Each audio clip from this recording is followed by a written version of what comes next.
Hi welcome to my channel. Chicken తినాలనిపిస్తుందా? చికెన్కి bird flu వస్తుందని తినట్లేరా? అయితే ఈరోజు వెజ్ చికెన్ చేసుకుందాం. అదేనండి, వెజ్ చికెన్ అంటే వీగన్ చికెన్ మార్కెట్లో ఎన్నో ఉన్నాయి, కానీ మనం ఇంట్లో ఎలా చేసుకుందామో చూద్దాం. ఇంట్లో చాలా టేస్టీగా హెల్తీగా ప్రిపేర్ చేసుకుందాం. చాలా వీడియోస్ ఉన్నాయండి వీగన్ చికెన్ చేసుకోవడానికి, కానీ మైదాతో వాటితో చేసుకుంటే హెల్దీ కాదు కదా. అందుకే నేను ఈరోజు గోధుమ పిండితో చేద్దామని ట్రై చేశా. ఒక్కసారి ట్రై చేసి చూడండి, చాలా బాగుంటుంది. చికెన్ లానే ఉంటుంది టేస్ట్.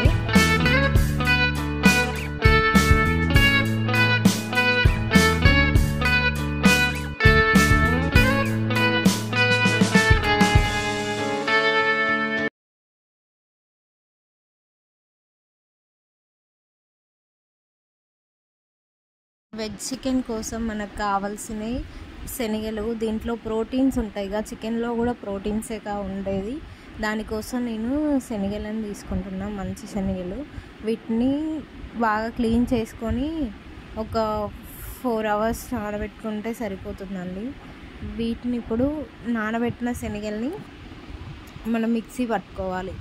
దానికోసం మిక్సీ వేసుకోవడానికి మిర్చి, అల్లం, కొంచెం సాల్ట్, కొంచెం ఇవన్నీ చిన్న చిన్న పీసులుగా వేసుకొని పసుపు, అల్లం, మిర్చి వేసుకొని మిక్సీ గ్రైండ్ చేసుకోవాలండి.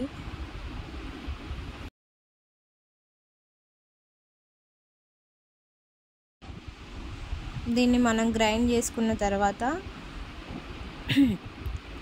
ఇప్పుడు మనం వేగన్ చికెన్ కోసం కావాల్సింది గోధుమ పిండిని కొంచెం తీసుకొని దాంట్లో ఇప్పుడు మిక్సీ పట్టుకున్న దాన్ని గోధుమ పిండిలో వేసి కలుపుకోవడమే అండి. దాంతో కలుపుకొని ఒక డఫ్ లాగా చేసుకున్న తర్వాత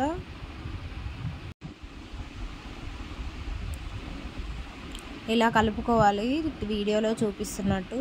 ఇప్పుడు దీన్ని మనం బాయిల్ చేసుకోవాలి. ఒక 1 hour అయినా బాయిల్ చేసుకోవాలండి. అలా బాయిల్ చేసుకుంటేనే అది లోపలి వరకు ఉడుకుతుంది, లేకపోతే పిండి ఉంటుంది మనకి.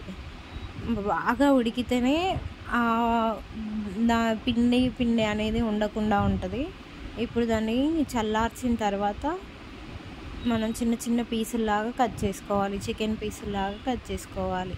ఇలా ఉడికిన తర్వాత ఇలా ఉంటుంది. వాటర్ వంపేసుకొని ఇలా చిన్న చిన్న పీసుల్లాగా కట్ చేసుకోవాలి, క్యూబ్స్ లాగా. వీటిని పక్కకు ఉంచేసుకొని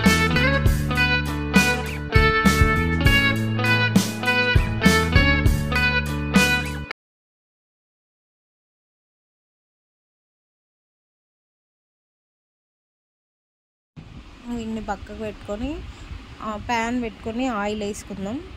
దాంట్లో చికెన్ లాగానే చికెన్లో వండుకునేలాగా ఆనియన్స్ ఫ్రై అయిన తర్వాత ఆనియన్స్ వేసుకొని కొద్దిసేపు ఫ్రై చేసుకోవాలి. అవి ఫ్రై అయిన తర్వాత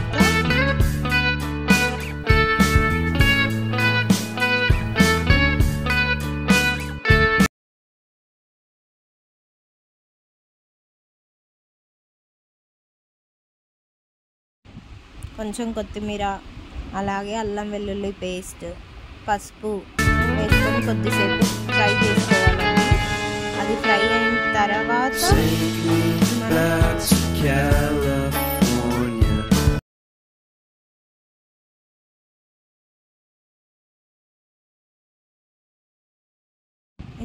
అయిన తర్వాత ఇప్పుడు దీంట్లోకి వెజ్ చికెన్ వేసుకుందాం.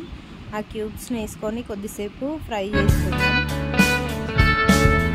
మనం చేసుకున్న వాటిని ప్యాన్లో వేసుకోవాలి.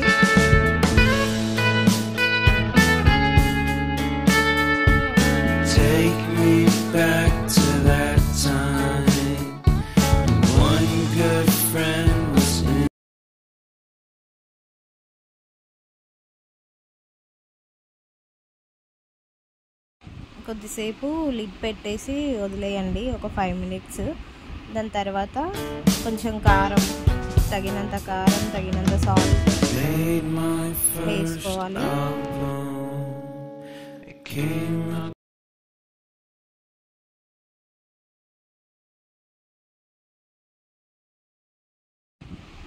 కారం వేసుకొని మీకు కావాల్సినంత సాల్ట్ వేసుకొని కొంచెం వాటర్ యాడ్ చేసుకోండి. వాటర్ యాడ్ చేసుకుంటే మనకు గ్రేవీ వస్తుంది. నేను ధనియా పౌడర్ కూడా వేస్తున్నా, పచ్చి ధనియా పౌడర్. ఇంకొన్ని వాటర్ యాడ్ చేసుకొని కొద్దిసేపు లిడ్ పెట్టేసి వదిలేయండి. ఒక 5 to 10 minutes బాగా ఫ్రై అవుతుంది. మనకి ఆ చికెన్ వెజ్ చికెన్ కూడా బాగా ఉడికిపోతుంది. ఇప్పుడు మనం సర్వ్ చేసుకోవడమే. చాలా టేస్టీగా ఉంటుంది. ఒక్కసారి ట్రై చేసి చూడండి.